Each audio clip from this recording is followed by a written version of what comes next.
Selamat malam. Di tengah era persaingan yang kian ketat di segala bidang, ternyata tak mengikis kultur berbagi atau aksi kemanusiaan di masyarakat.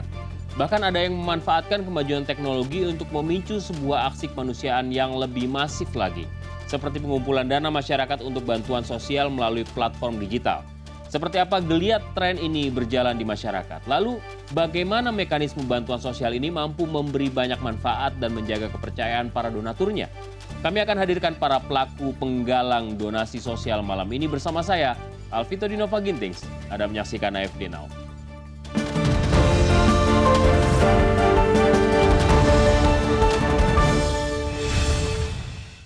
Pepatah tangan di atas lebih baik daripada tangan di bawah. Pasti sudah tidak asing lagi di telinga kita. Makna dari pepatah ini adalah memberi kepada sesama amatlah lebih baik daripada meminta-minta. Melalui pepatah ini masyarakat secara luas dimotivasi untuk kerap memberikan bantuan ataupun pertolongan kepada siapapun yang membutuhkan. Nah, pepatah ini tampaknya rajin dipraktikkan oleh rakyat Indonesia. Tahun lalu sebuah lembaga bernama Charities Aid Foundation atau CAF merilis World Giving Index atau tingkat kedermawanan dunia. Indonesia menduduki peringkat ke-7 dunia dalam hal memberi bantuan ke sesama. Luar biasa. Dari penelitian CAF, 75% orang Indonesia pernah mendonasikan uangnya untuk membantu sesama di tahun 2016. 50% orang Indonesia pernah berpartisipasi dalam kegiatan-kegiatan sosial membantu sesama di tahun lalu. Adapun dua negara Asia yang peringkatnya lebih tinggi dari Indonesia adalah Myanmar dan Sri Lanka. Myanmar bahkan menempati posisi teratas selama 3 tahun berturut-turut. Jadi sebenarnya kultur atau nature orang kita itu baik-baik semua.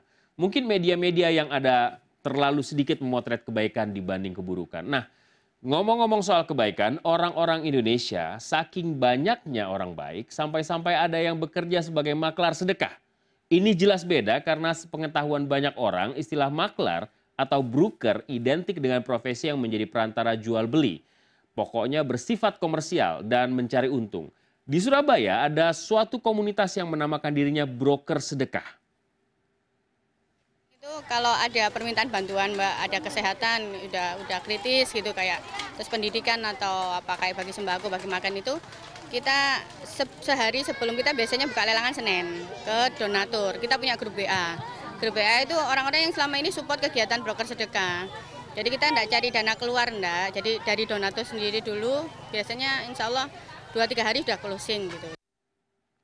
Ternyata tidak hanya istilah maklar atau brokernya, mereka juga unik karena melakukan program donasi dengan sistem lelang. Keren. Proyek-proyeknya kaya, asal jangan mangkrak saja, kayak Hambalang. Nah, praktik lancung maklar proyek yang sering kita dengar di proyek-proyek besar pemerintah ternyata juga terjadi di dunia maklar sedekah ini. Beberapa bulan yang lalu, seorang maklar sedekah ketahuan membeli sebuah mobil mewah dan handphone mewah untuk kepentingan pribadi. Itu semuanya dibeli dari uang donasi masyarakat. Kita lihat pengakuan sang maklar. Saya mengaku salah, mengaku bodoh, ya, karena saya tidak bisa memilih bantuan yang masuk.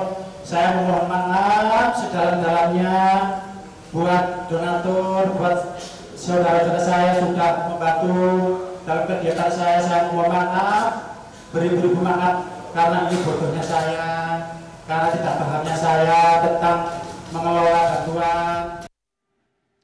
Tidak cuma mengaku salah, Cak Budi juga sampai mengaku bodoh. Gimana ini? Di satu sisi ada pelaku sudah mengaku salah dan meminta maaf, tapi di sisi lain kasus ini sudah bikin heboh. Banyak yang merasa tertipu oleh ulah Cak Budi. Lalu kira-kira apa tanggapan Menteri Sosial terkait ini? Beliau, maaf bahasanya beliau karena kebodohannya belum memanage itu dengan baik. Maka tadi pada saat makan siang saya juga sampaikan kepada beliau karena katanya sudahlah saya tanpa ada yang bantu pun saya akan tetap melayani. Saya bilang tolong kalau komitmen itu memang kuat terbangun pada Cak Budi segera bikin lembaga.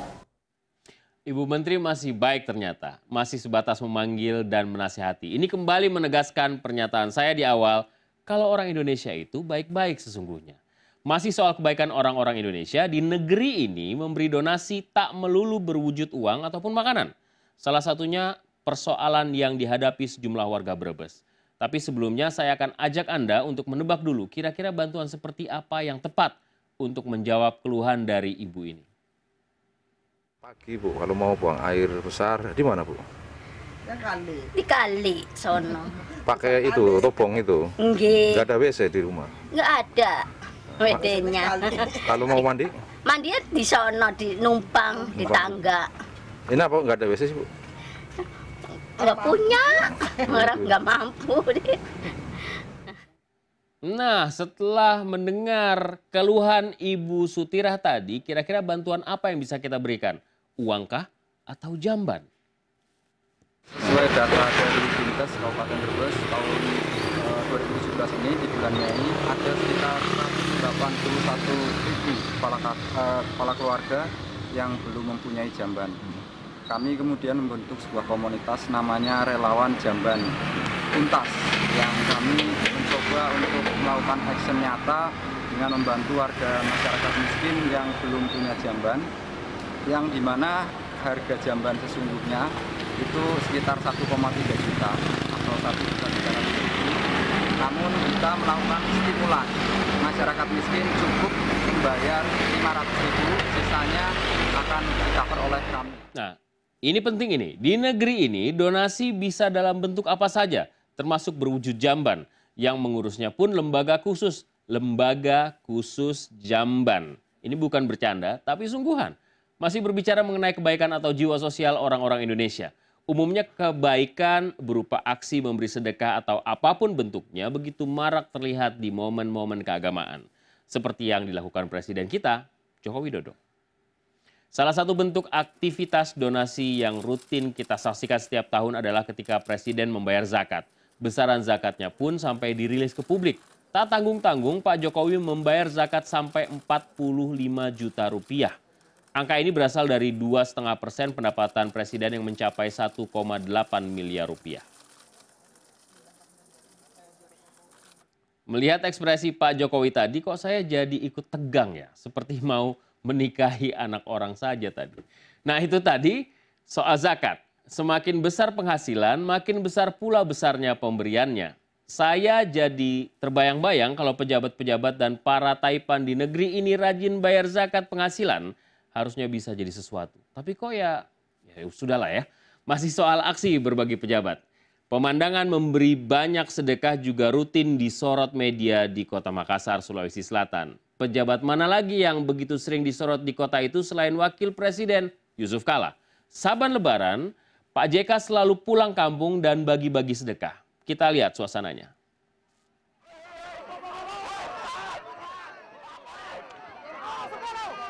Suasana seperti ini seperti mengulang situasi tahun-tahun sebelumnya di depan kediaman keluarga besar Wakil Presiden Yusuf Kala. Warga yang khawatir tak kebagian jatah sedekah JK mencoba keluar dari antrean dan menerobos penjagaan petugas. Padahal acara utama di rumah JK adalah silaturahmi dengan warga.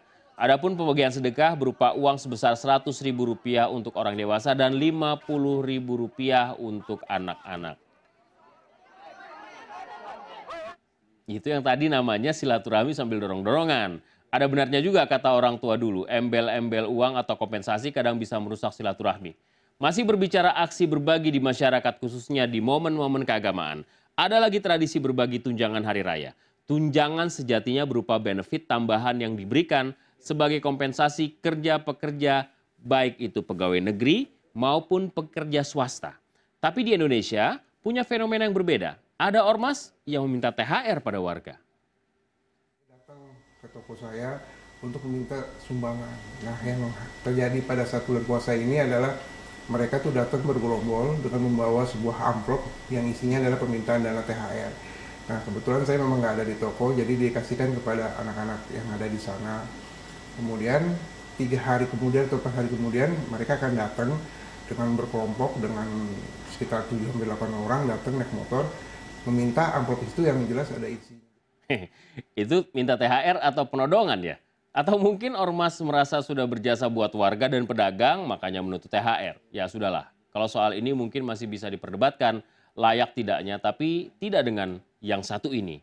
Dua hakim di Pengadilan Negeri Tembilahan meminta tunjangan hari raya kepada para pengusaha di Kabupaten Indragiri Hilir, Riau. Permohonan THR-nya pun menggunakan surat berkop resmi. Merespon hal ini, Ketua Mahkamah Agung naik pitam. Kita saksikan. Jelas kedua-duanya kena hukuman disiplin. Dan dua-dua dicopot dari jabatannya. Dan dua-duanya tidak mendapatkan tunjangan hakim. Semua dicopot. Nah, kalau ini setuju saya, Pak. Tindak tegas pejabat yang merusak wibawa penegakan hukum. Tangan pejabat kan idealnya di atas untuk beramal, bukannya malah di bawah mengemis ke sana kemari. Ngomong-ngomong soal aksi amal, ternyata banyak cara yang dilakukan untuk mengajak orang lebih banyak untuk beramal. Salah satunya seperti yang dilakukan oleh sejumlah musisi di tanah air. Gelar musik jazz ini bukanlah diselenggarakan di gedung khusus pertunjukan. Acara yang bertajuk Ramadan Jazz Festival ini digelar di halaman Masjid Cud Mutia Jakarta usai sholat taraweh. Hasil penjualan tiket dari acara ini kemudian didonasikan untuk kepentingan pendidikan seperti bantuan renovasi salah satu sekolah di Tangerang yang dikumpulkan melalui situs penggalangan dana.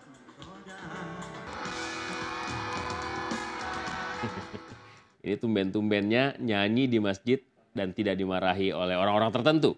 Coba kita tanyakan salah satu artis pengisi acaranya. Sebenarnya apa motivasi mereka menggelar acara ini? Di masjid pula. Hari ini ya berangkat dari dengan keberagaman yang kita miliki gitu ya. Ya ruang-ruang seperti ini dalam arti ruang keagamaan, dalam arti area ya.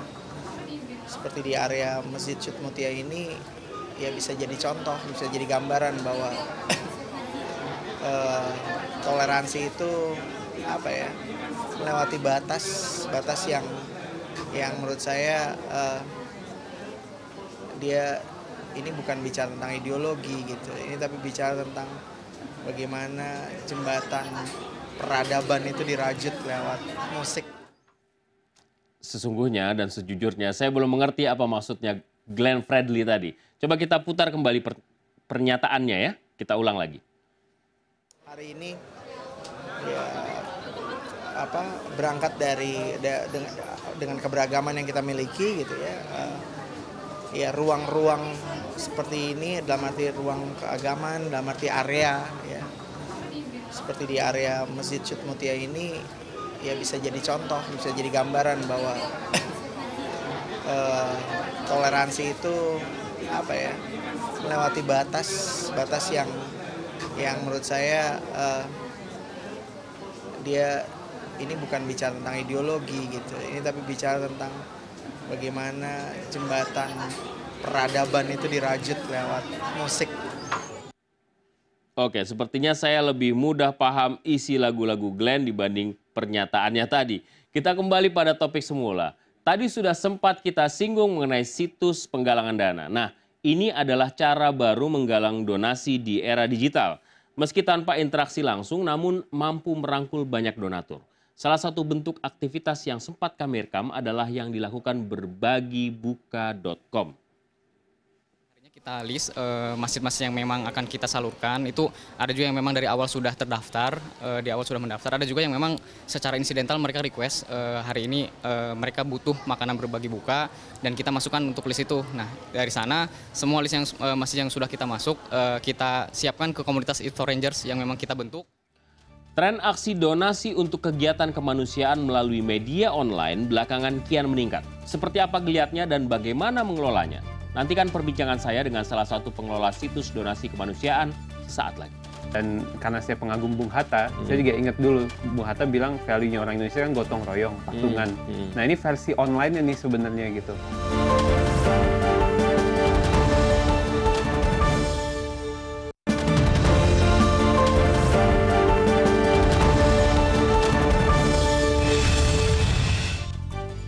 Gotong royong adalah hal yang lazim di Indonesia, termasuk di antaranya urun dana untuk membantu sesama. Belakangan aksi urun dana juga bisa dilakukan secara praktis dengan sistem online, istilahnya crowdfunding ya. Kami akan membahas bagaimana aksi urun dana online ini bekerja dan kemudian menjadi tren, khususnya bagi kalangan filantropis di tanah air. Telah hadir bersama saya Muhammad Al-Fatih Timur, pendiri sekaligus menjabat sebagai Chief Executive Officer kitabisa.com, sebuah situs yang khusus melayani aksi sosial urun dana atau crowdfunding. Timi ya? Panggilannya Timi. Timi, ceritain sedikit deh soal kitabisa.com ini apa? Jadi kitabisa.com sederhananya sih kotak amal berbentuk online. Kalau di luar negeri sebutnya crowdfunding. Jadi kita sebuah website yang memfasilitasi siapapun dari manapun untuk bisa menggalang dana melalui website kita. Jadi kita sebagai penengah lah antara mereka yang menggalang dana dan donatur yang mau berdonasi. Itu mulainya dari mana? Inisiatifnya tuh datang dari mana? Jadi apa ceritanya? Jadi saya tuh pengguna crowdfunding di US Mas, kayak beberapa website di luar gitu. Cuma karena background saya aktivis, dulu saya sering demo, ikut kegiatan sosial. Saya ngerasa crowdfunding ini sebenarnya bisa diterapkan nggak hanya untuk bisnis, tapi juga untuk sosial. Dan karena saya pengagum Bung Hatta, saya juga ingat dulu Bung Hatta bilang value-nya orang Indonesia kan gotong royong, patungan. Nah ini versi online ini sebenarnya gitu. Nah itulah akhirnya dari sana saya pikiran kenapa nggak kita bikin crowdfunding, tapi buat sosial. Saya presentasiin ke dosen saya Pak Renald waktu itu, kebetulan saya kerja di rumah Renald perubahan. Kasali ya, Renald Kasali. Profesor Renald Kasali ya. Dan beliau support, jadi beliau ngasih kita resources lah untuk kita berkembang tahun 2013 waktu itu pertama kali. Nah itu yang kan itu kan masih jarang-jarang ya orang apa sih ini sebenarnya, dan kebiasaan orang Indonesia itu punya kecenderungan kalau punya atau mau menderma tuh biasanya ngasih sendiri gitu, ketimbang lewat lembaga-lembaga. Nah itu gimana tuh? Jadi kita awalnya itu yang kita target bukan donaturnya, tapi orang yang mau menggalang dananya. Jadi orang-orang yang punya proyek sosial, orang-orang yang punya teman yang lagi sakit. Jadi kita jadi wadah untuk menggalang dana lah. Ibaratnya kalau dulu kan orang galang dana pakai nomor rekening pribadi. Transfer ke sini. Kalau kayak gitu kan pertama nggak transparan, kita nggak tahu berapa yang terkumpul. Kemudian kedua orang juga nggak tahu ini buat apa nomor rekeningnya, terus nggak ada jangka waktunya gitu ya. Nah makanya kita fokus ke waktu itu kalangan-kalangan penggiat sosial, yang mereka mau bikin rumah belajar, mau ngasih beasiswa ke anak yatim, sehingga muncullah banyak proyek-proyek. Nah ketika proyek ini muncul di Kitabisa, mereka nyebarin sendiri juga. Jadi donasi dong, saya bikin halaman nih di Kitabisa, donasi melalui kitabisa.com/apa gitu. Nah pelan-pelan makin lama makin banyak proyek yang masuk sampai akhirnya ada beberapa proyek yang viral. Waktu itu 2013 ada sekolah anak jalanan di Depok namanya Masjid Terminal. Betul. Yang waktu itu terancam digusur. Yang akhirnya harus pindah ya dari akhirnya harus pindah. Tapi akhirnya anak-anak UI waktu itu, kalau dulu kan mereka demo gitu ya, ngelawan Satpol PP gitu. Kalau sekarang mereka masuk ke online, masuk ke Kitabisa, mereka bikin halaman kitabisa.com Save Master. Jadi dia bikin penggalangan dana online. Satu minggu 130 juta.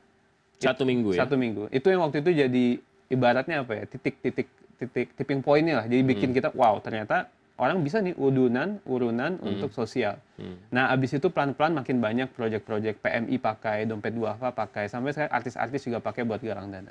Apa yang kualifikasinya? Apakah kayak misalnya saya mau bikin MCK buat lingkungan saya gitu, itu bisa? Bisa Mas. Jadi semua jenis penggalangan dana online bisa difasilitasi selama tidak melanggar undang-undang. Tapi dia melalui proses verifikasi kita bisa juga.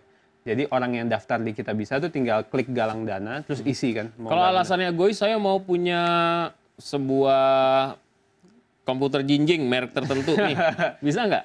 Nah itu sebenarnya kalau dari segi bisa atau nggak bisa. Cuma aja. masalah apakah dia dapat donasi atau enggak, itu masalahnya. Karena kan nggak otomatis dia masuk ke Kitabisa terus tiba-tiba orang donasi kan. Bahkan di Kitabisa tuh ada aja yang donasi buat biaya pernikahan saya, ada yang galang dana kayak gitu. Cuma nggak ada yang donasi. Yang paling banyak apa yang didonasi? Kita campaign terbesar bangun masjid di Chiba, Jepang. Waktu itu komunitas diaspora kita mau bikin masjid karena udah selama ini nyewa gedung waktu itu.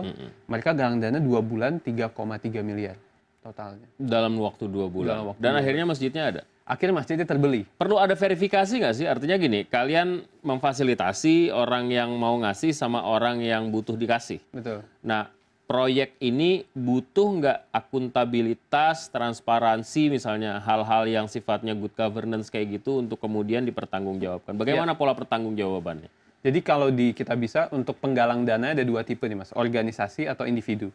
Kalau organisasi ini kita minta aktanya, kemudian SK Kemenkumham. Jadi dia yang organisasi yang terpercaya lah, makanya kayak PMI, Dompet Duafa, Rumah Zakat dan lain-lain. Personal nggak bisa? Di Kitabisa ada. Nah yang kedua individu, publik. Nah yang publik ini sebenarnya kalau dia daftar, itu dia nggak otomatis masuk di kitabisa.com sebenarnya. Tapi dia punya link yang dia bisa sebarin ke lingkaran terdekat dulu. Jadi ibaratnya Mas Vito punya teman di kantor yang lagi sakit, misalnya nggak di cover BPJS, Mas Vito pasti kan kalau galang dana nyebarin ke orang-orang terdekat dulu. Betul. Jadi bantu nih si ini, kenal kan. Nah itu buat kami jadi salah satu proses verifikasi. Karena didukung oleh orang terdekat. Kita sebutnya peer funding, peer group funding.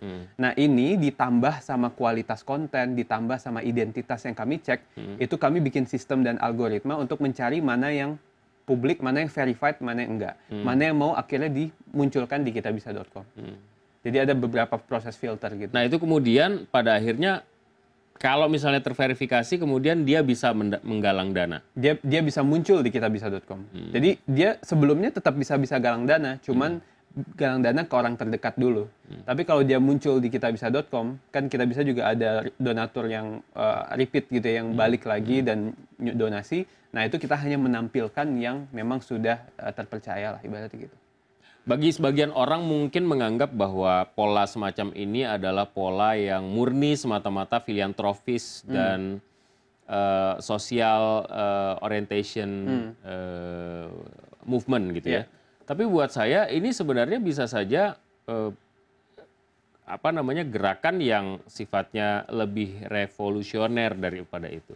Betul. Nggak perlu ada kehadiran negara. Orang bisa ngurusin dirinya sendiri. Masyarakat dengan sistem sel, sistem plasma gitu bisa ngurus dirinya sendiri gitu. Betul, karena memang crowdfunding secara ideologi gitu kan mendemokratisasi akses pendanaan. Jadi apapun keinginan publik, asalkan publiknya setuju, mereka bisa bikin. Di UK kita lihat banyak taman-taman tuh berdiri inisiatif masyarakat Mas. Jadi wah ini kayak kita butuh bikin taman, patungannya sendiri bikin taman. Di Turki bahkan terakhir revolusi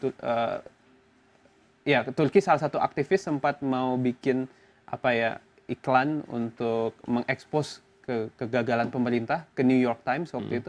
Nah mereka bahkan galang dana untuk beli space iklan. Jadi banyak hal sih sebenarnya. Kalau di Amerika paling populer sebenarnya untuk produk dan kreatif. Nah cuma untuk Indonesia at this stage kita ngerasa memang masih sosial dulu. Tapi ke depannya inisiatif publik bisa. Apa yang paling sering muncul? Topik apa? Topik atau isu apa yang paling sering muncul? Yang paling sering tuh orang sakit. Nah, itu poin saya. Orang sakit itu kan diatur oleh undang-undang dapat jaminan dari negara untuk bisa dibiayai. Faktanya harus ada orang yang ngumpulin uang untuk membuat orang yang tadinya sakit jadi sembuh gitu. Betul. Karena kalau di Kitabisa biasanya keperluannya itu bukan yang basic kayak misalnya perawatan, rumah sakitnya, pengobatan. Tapi lebih ke pengobatan, kemudian pasca operasi atau lebih ke empati teman-teman aja sih. Jadi ibarat kayak kita satu kantor ada teman yang kena penyakit apa dan kita sebagai teman kayak patungan, yuk dong kita ringankan bebannya. Itu paling sering sih Mas. Apalagi kalau anak sakit. Kadang anak sakit tuh sekarang banyak penyakit langka yang nggak di-cover sama insurance atau alat-alatnya, obat-obatnya, atresia biliar dan lain-lain. Itu paling sering di Kitabisa. Jadi secara sistem sebenarnya dengan online ini lebih aman Mas ketimbang offline pakai rekening pribadi.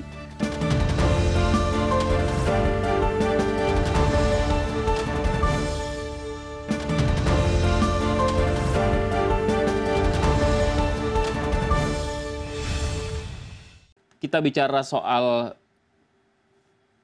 isu atau bukan isu ya, ekses lah, ekses yang agak menyimpang.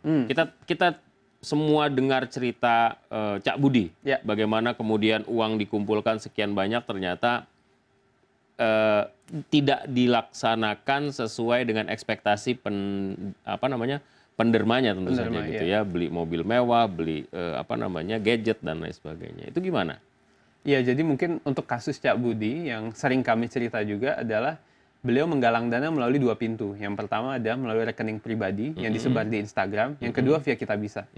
Nah, kalau yang rekening pribadi ini kan kita nggak pernah tahu berapa yang terkumpul dipakai buat apa. Sedangkan kalau di Kitabisa, orang kalau galang dana di Kitabisa, dia kan mencairkan ke Kitabisa. Nah, itu kita bisa minta update, minta report. Nah, terbukti pada kasus kemarin, kita juga udah konferensi pers sama Bu Mensos waktu itu. Bahkan Bu Mensos bilang ya ini justru ekses negatif ketika orang menggalang dana pakai rekening pribadi. Dan itu sama sekali nggak bertanggung jawab, kan orang bisa aja sebarin nomor rekening dimanapun kan Mas. Nah kami justru membuat sistem yang membuat yang menggalang dana tuh relatif lebih bertanggung jawab. Kenapa? Karena satu, kelihatan tuh berapa yang terkumpul, untuk apa, dan nanti dia bisa kasih laporan yang terkirim ke semua email donatur.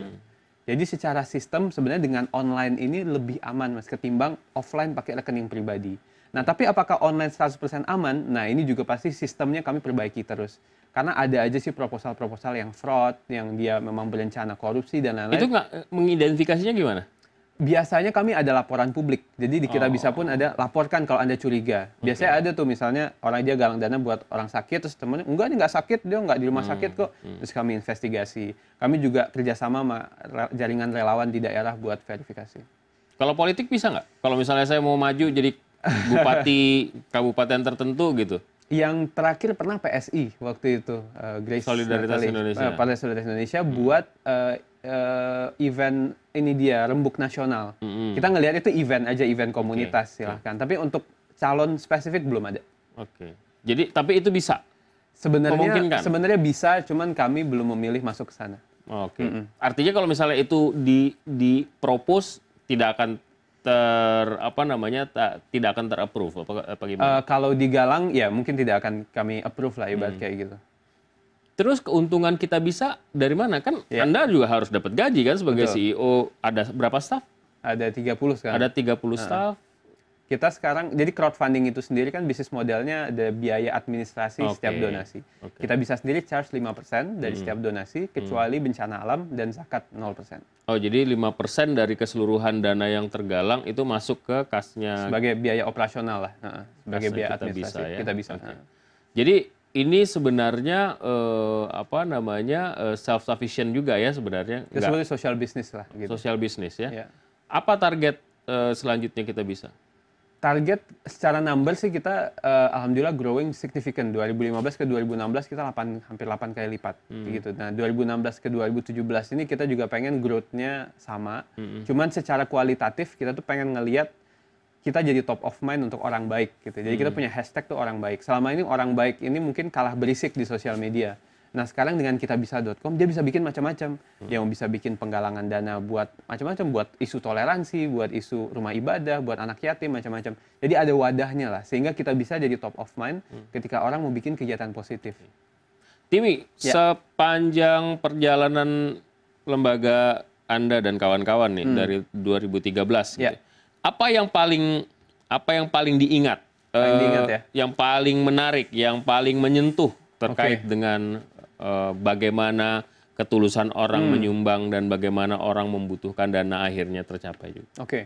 2015 waktu itu Idul Fitri, Masjid Tolikara di Papua terbakar. Dan waktu itu sosmed tuh lagi heboh lah gitu. Semua ngomongin tentang perpecahan. Panji Pragiwaksono, stand up comedian, itu bikin di Kita Bisa Masjid Tolikara. 3 hari 300 juta. Dan dia membuktikan bahwa ini energi sosial media daripada caci maki, yuk kita bangun kembali, nggak peduli apapun agamanya. Jadi waktu itu yang nyumbang tuh juga bahkan banyak nama-nama yang non muslim juga ikutan menyumbang gitu. Nah itu untuk Masjid Tolikara. Tahun 2016 gereja Samarinda terbakar gitu juga. Bukan terbakar, kena bom ya waktu itu gereja Samarinda. Nah itu yang galang dana juga seorang Buddhis gitu ya, yang dia galang dana, donaturnya juga dari berbagai kalangan atas nama kemanusiaan. Nah ini sebenarnya kan isu-isu toleransi yang sangat lagi-lagi happening ya, dan ini contoh real ketika kita ngomongin humanisme, ternyata nggak ada jarak dan nggak ada pembatas nih antara manusia-manusia Indonesia gitu.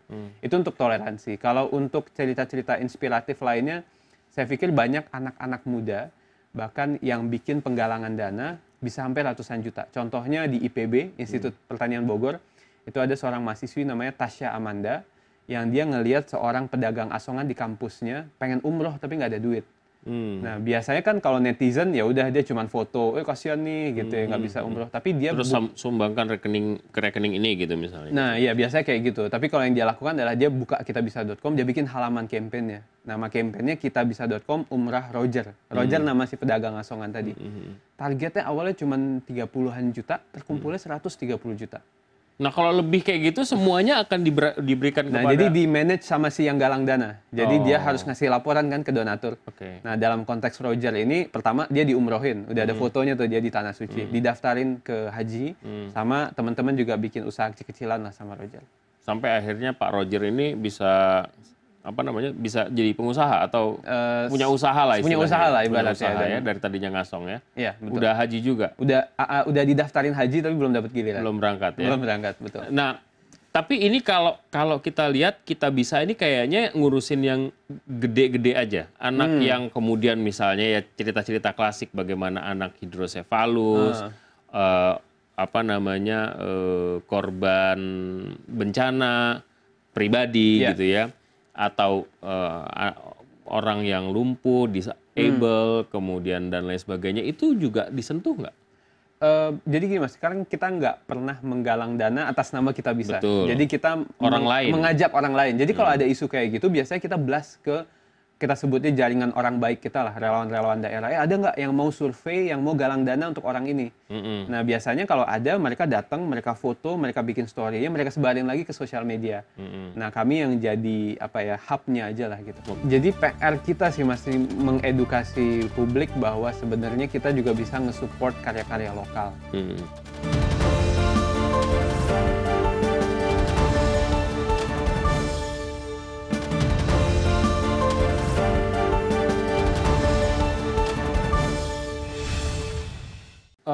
Berapa lama mulai dari membangun ini sampai kemudian akhirnya ada orang yang mau berpartisipasi waktu itu? Pokoknya 2013 Juli itu kita launching, sama sekali nggak ada traffic, nggak ada donasi. Sampai akhirnya beberapa bulan kemudian saya pikir momentumnya yang Safe Master tadi sih Mas. Jadi ketika sebuah sekolah anak jalanan bisa dapat ratusan juta, nah itu mulai ada trust publik. Oh orang ngerasain gitu. Orang saya baru ngeh baru sama ngeh, betul. Jadi pas orang donasi, saya nyumbang 20.000, dapat laporan loh, dapat via email. Belum pernah tuh orang nyumbang dapat feedback lah gitu. Nah itu yang kita bisa provide. Nah sekarang sih donatur kita udah 300-an ribu usernya ya. Setengahnya yang pernah donasi. 300.000 itu semua yang nyumbang atau semua yang punya inisiatif untuk gabungan user Mas. Oh user total user. 300.000. Itu bisa jadi partai sendiri tuh. Partai orang baik. Partai orang baik. Timi sendiri katanya dicalonkan untuk menjadi pemimpin muda Asia versi Forbes. Iya, salah satunya tahun lalu Mas. Tahun ini dinominasikan. Sudah sih Mas. Sudah ditetapkan. Oke. Itu gimana ceritanya? Jadi tiba-tiba saya dapat email aja sih dari Forbes Asia sih, jadi bukan Forbes International, dari Forbes Asia waktu itu email, ini ada beberapa nominasi, Anda masuk salah satunya. Terus kayak 2 minggu kemudian tiba-tiba dibilang udah masuk aja dan saya masuk di halaman Forbes. So, alhamdulillah. Gimana? Waktu itu? Apa yang Anda rasakan? Satu pasti tanggung jawabnya jadi lebih besar. Dan alhamdulillahnya ngebangun trust lagi sih, karena kan we are in the business of trust gitu. Orang naruh donasi di kita bisa, dan ini ngebuktiin juga sebenarnya kita bisa walaupun social business, kita juga komit untuk ngembangin teknologi yang kualitasnya internasional.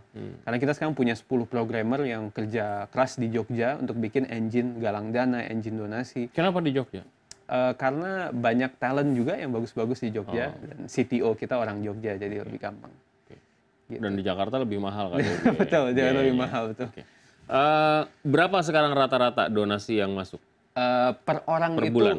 Per bulan ya. Per bulan kita 5-6 miliar. 5-6 miliar. Itu berbagai macam jenis kasus. Paling tinggi memang nomor 1 medis, orang sakit. Yang kedua isu-isu agama, bangun pesantren, masjid, yatim, gereja. Yang ketiga tuh baru pendidikan, lingkungan, sama ada kategori-kategori kayak hewan juga ada Mas, dan itu lumayan growing. Misalnya buat bikin shelter anjing dan yang dipakai sebagai wadah hukum apa? Yayasan? Kita ada PT dan yayasan. Jadi yayasannya untuk menampung donasi, PT-nya sebagai pemilik websitenya Kita Bisa. Nah, ini diregulasi kan sebentar lagi akan ada regulasi. Itu gimana? Jadi kita udah koordinasi intens juga. Kalau Kita Bisa ini karena crowdfundingnya donasi ke Kemensos. Kalau kita investasi baru ke OJK kan. Nah, di Kemensos sendiri itu memang ada undang-undang tentang pengumpulan uang dan barang, PPUB, dan Kita Bisa sudah terdaftar dan mendapatkan izin. Bayar pajak nggak? Kita bayar pajak pasti. Bayar pajak, ya? Pajak PT standar. Semuanya ikut. Bahkan terakhir kita udah diaudit juga yayasan. Nah, alhamdulillah WTP sih. Wajar tanpa pengecualian. Wajar tanpa pengecualian. Nah, akan bikin varian yang lain nggak? Kita Bisa sudah ada nih. Apakah ada varian lain? Katanya tadi ini baru-baru isunya sosial. Apakah akan masuk ke isu yang lain juga? Sekarang sih kita fokus sosial karena marketnya sendiri sebenarnya masih banyak banget, Mas. Jadi kalau zakat sendiri aja katanya potensi 200 triliun per tahun. Cuman tidak ke-explore karena pasti ada cara-cara yang lebih inovatif yang dibutuhkan. Nah, kami pengen fokus jadi enabler lah supaya Basnas, Rumah Zakat, Dompet Duafa bisa lebih banyak pengumpulan donasinya. Nah, sekali lagi, kecenderungan untuk melakukan penyelewengan terhadap kepercayaan orang itu kan masih tidak besar, tapi masih ada di Indonesia gitu. Betul. Ya. Nah, apa pesan Timi dan apa antisipasi Kita Bisa sehingga hal-hal semacam ini ke depan tidak akan terjadi lagi? Mungkin pesan buat donatur ya. Kalau donatur, kalau dia donasi memang kami pun merekomendasikan ke lembaga. Karena kalau lembaga itu kan mereka pasti sudah berbadan hukum, kemudian sudah diaudit gitu ya.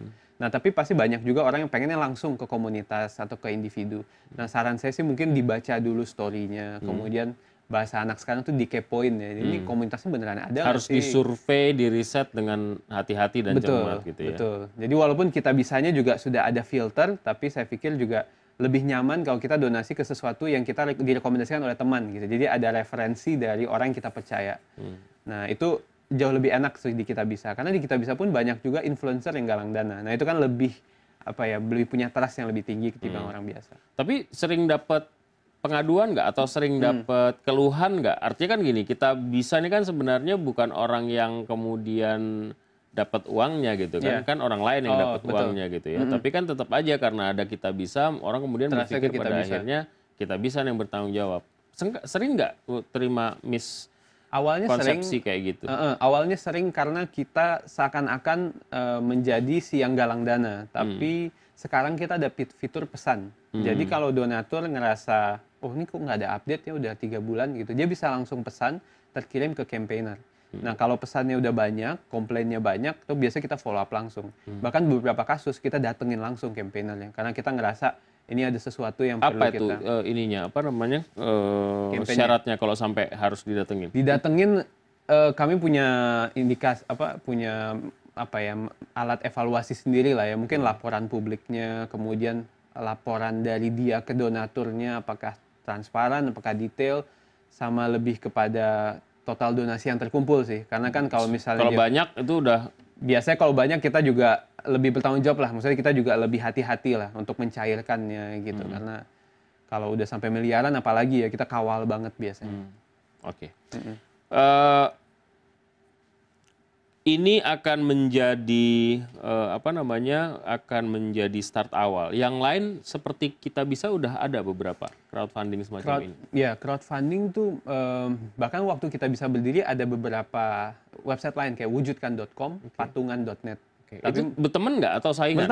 Teman baik. Tapi sayangnya mereka sudah berhenti beroperasi karena memang fokusnya ke industri kreatif. Nah, ini memang susahnya apa sih di industri kreatif? Isunya apa lagi? Jadi PR kita sih masih mengedukasi publik bahwa sebenarnya kita juga bisa nge-support karya-karya lokal.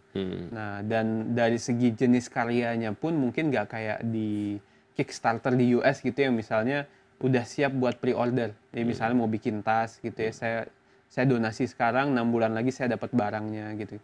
Nah, sebenarnya pengrajin kita juga ada yang kayak gitu, cuman terkendala di mungkin mereka belum berani untuk go public gitu misalnya. Yang kedua, dari segi skala produksi, karena kan biasanya kalau crowdfunding industri kreatif tuh misalnya saya mau produksi berapa puluh ribu, baru saya butuh modal. Nah, kalau di kita mungkin belum ada yang skalanya sampai segitu.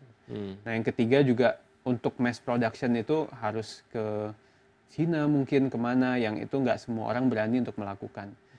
Beda sama film. Nah, kalau film ini menarik. Jadi film itu juga banyak donaturnya sebenarnya, cuman masih sangat segmented lah gitu. Hanya beberapa teman-teman pekerja kreatif yang siap patungan.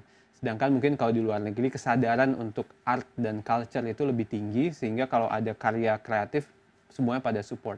Tapi di atas itu kita bisa pun masih support. Jadi kita bisa ada kategori industri kreatif.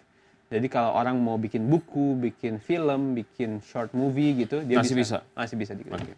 Timi, sukses buat kita bisanya. Mudah-mudahan lebih banyak orang yang terbantu. Sekali lagi, ini akan jadi warning buat negara. Jangan-jangan kalau misalnya lembaga seperti ini semakin banyak, orang sudah lupa ada negara atau tidak karena kita bisa saling membantu ya. Betul. Terima kasih sekali lagi. Sama-sama Mas Vito. Makanya saya bilang sampai kapanpun, saya nolong orang, insya Allah sampai mati.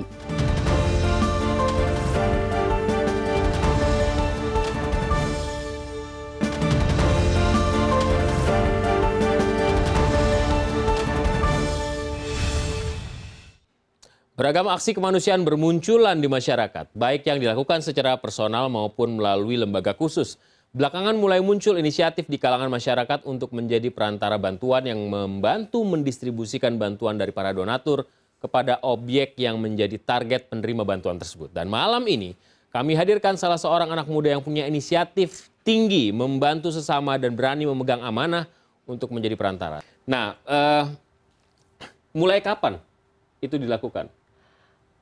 Untuk nolong orang. Jadi memang background saya pribadi dulu waktu kecil saya memang lahir di keluarga sederhana, dan untuk dapat pendidikan sampai saat ini sampai S2 itu perlu perjuangan yang cukup lumayan, kerja kerasnya. Jadi ngerasain susahnya gimana ya cari uang gitu. Di sini saya tergerak tergerak untuk membantu orang lain. Mulainya dari mana? Mulai waktu kecil itu karena memang dulu itu jadi pemulung. Biasa tuh ada di belakang saya tuh banyak yang mulung-mulung juga, tapi yang udah renta-renta, yang tua-tua. Nah, mulai di situ saya memang bilang sama ibu saya bilang, "Mak, kalau kita tolong orang itu, kita nggak perlu nunggu jadi sempurna untuk kita nolong orang gitu. Kalau kita nggak perlu nunggu kita punya daging buat bisa ngasih makan orang. Kalau memang kita bisa ngasih garam ya kasih garam, bisa kasih sayur ya kasih sayur. Setiap tingkatan yang kita bisa kasih ya kita kasih gitu. Nah saat ini kalau kita memang cuma bisa kasih garam ya kita kasih garam. Jadi waktu dulu saya jadi pemulung, ya udah karena ada yang lebih susah lagi, yang tua renta lagi, mulai dari situ kalau misalkan banyak sampah-sampah yang didapat, biasa orang-orang kasih karena mungkin saya masih kecil gitu.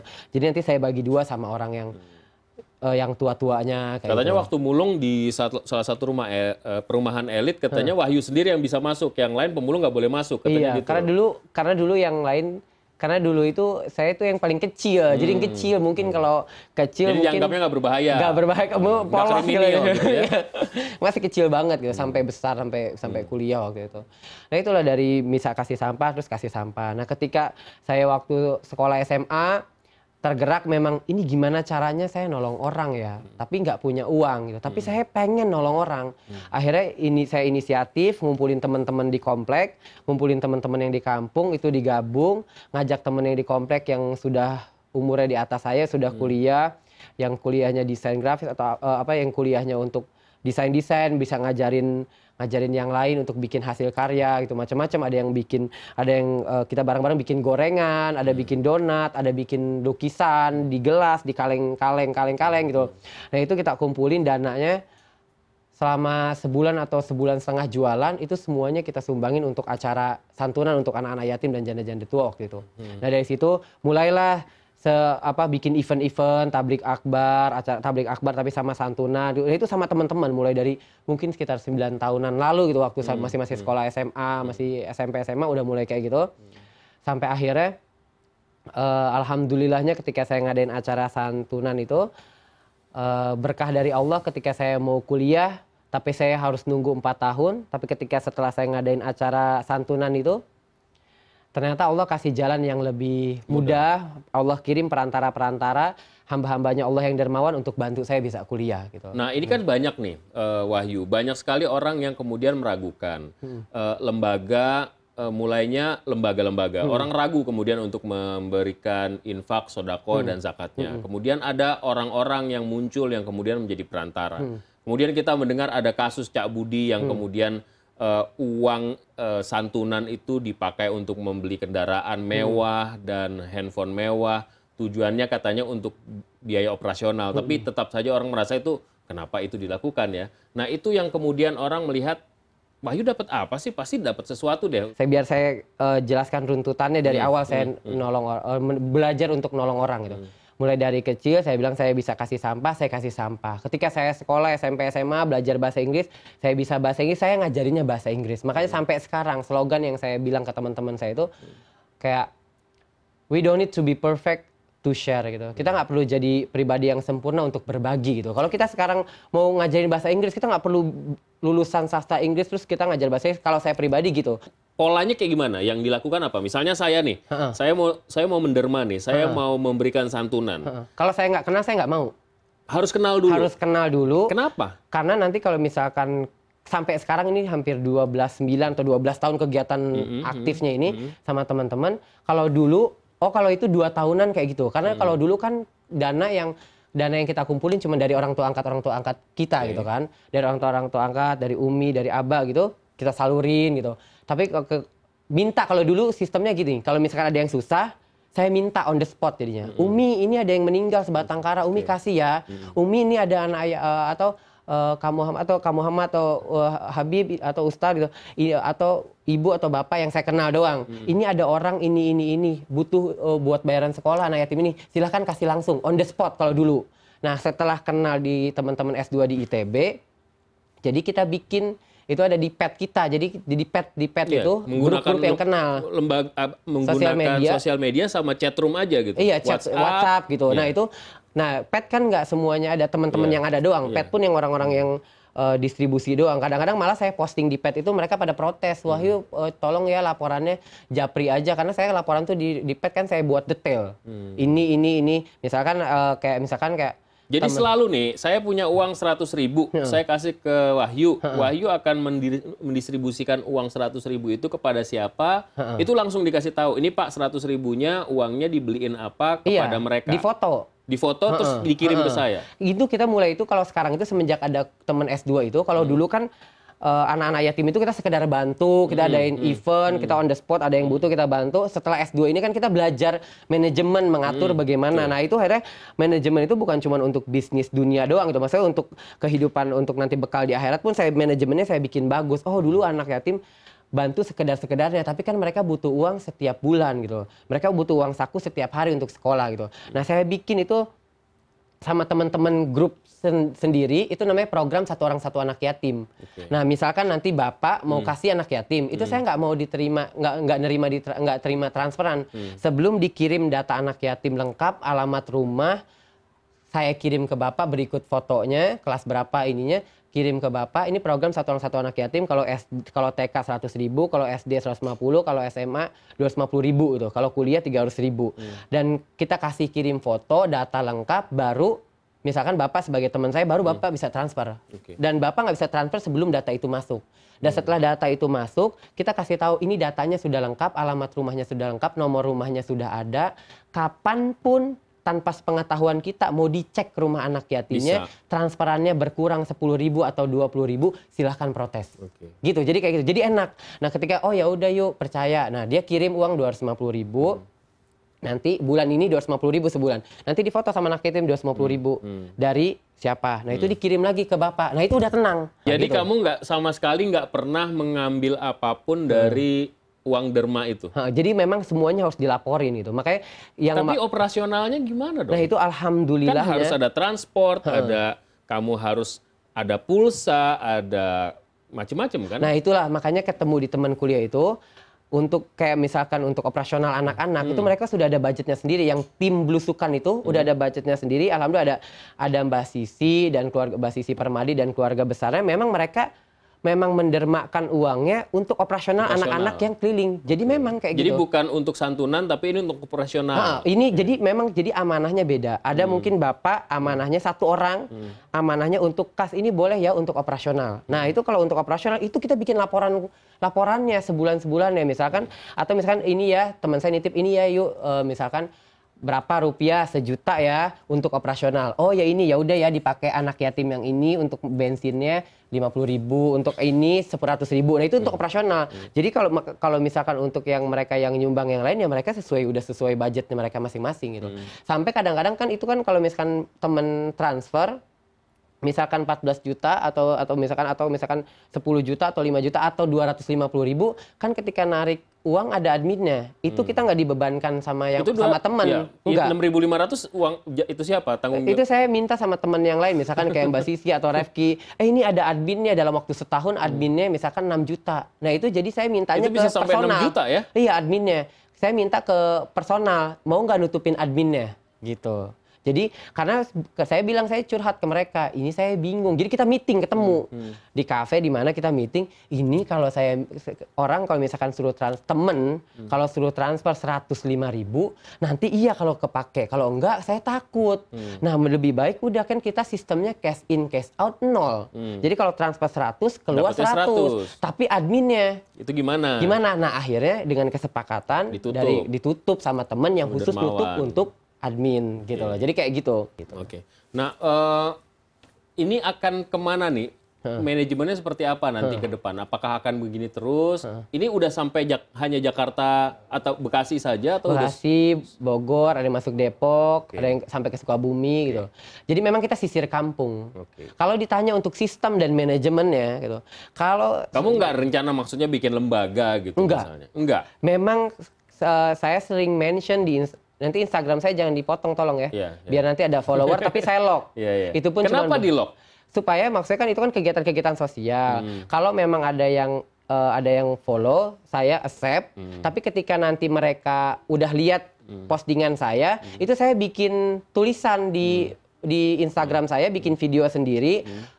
Saya bilang di tulisannya mohon maaf sampai saat ini kami tidak menerima sumbangan secara umum, bukan sombong, takut amanah, ada yang keselip, saya stres, saya gituin. Karena biasanya gini, kalau akun Instagram penerima derma yang lain itu biasanya terbuka dan mereka full expose gitu. Saya nggak mau.